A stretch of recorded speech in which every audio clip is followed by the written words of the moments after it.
Hello বন্ধুরা। তো সকালবেলা মায়ের সঙ্গে বাজারে গেছিলাম, তো একটু বাইরের রোদটা তোমাদেরকে দেখাচ্ছি। দেখো কত রোদ উঠেছে। তো চলো দেখাই কি কি বাজার করেছি। দেখো বন্ধুরা, প্রথমেই দেখাবো, বলো তো বন্ধুরা এটা কী মাছ, কমেন্ট করে জানাবে যদি চেনো। তো আমি তো জানি, তোমরা কি চেনো সেটা বলবো। তো এই মাছের মাথা খায় না, দেখো আমি মাথা ফেলে দিয়েছি। আর আছে তোমার এখানে চেলা মাছ, কুকুরের জন্য নিয়ে এসেছি, কুকুর হচ্ছে বিড়ালের জন্য নিয়ে এসেছি। আর এখানে আছে মাছের তেল পোড়াটা, তো খুবই প্রিয়, তাই মাকে বললাম নাও, তা মা আর আমি কিনে নিলাম।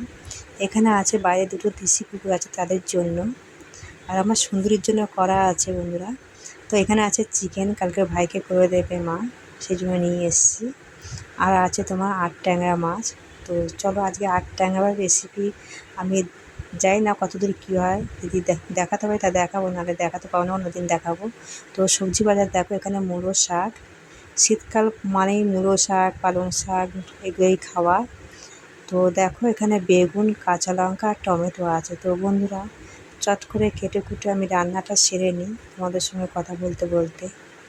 তো চলো করে নিই। তো দেখো এখানে আমার রান্না বান্না কমপ্লিট হয়ে গেছে। তো আমার মহারানী কোথায় শুয়ে আছে দেখো। তো শুভ দুপুর বন্ধুরা। তো চলো দেখাই কি কি রান্না করেছি। তো দেখো প্রথমে দেখালাম মূলো শাক ভাজা, আর আছে তোমার ডাল, দেখো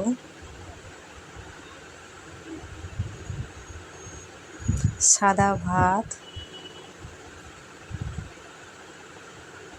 শসার স্যালাড। এটা হচ্ছে বাইরে কুকুরের জন্য বললাম, আর এই যে মা সকালে সয়াবিন তরকারি করেছিল। আর এটা হচ্ছে বাসি নেড়ে মাছের ঝাল। তো চলো স্পেশাল মেনু হচ্ছে বললাম আট ট্যাংরা মাছটা আমি কীভাবে করছি তোমাদের সঙ্গে শেয়ার করতে পারলাম না, অন্যদিন করবো। তো চলো দেখায়। আট ট্যাংরা মাছ দিয়ে বেগুন দিয়ে ভাজা কারি বলে এটাকে। তো অন্যদিন তোমাদেরকে এই ভিডিওটা আমি দেবো। তো বন্ধু আজকে দিতে পারলাম না, তো পরে আমি একদিন দেবো ভিডিওটা। তো চলো, এটা খুব টেস্টি হয় খেতে, আর খেতে খুব ভালো লাগে। এরকমভাবে খেতে তো হেভি লাগে খেতে। তো বন্ধুরা কারা খেয়েছো কমেন্টে জানাবে, কারা খাওনি কমেন্টে জানিও, সেটাও জানিও। তো আমি বলে দেবো কীভাবে করতে হয়, নাহলে আমি পরে ভিডিও দিয়ে দেবো কীভাবে করেছি না করেছি। তো এই হলো আমাদের দুপুরবেলা মেনু বন্ধুরা।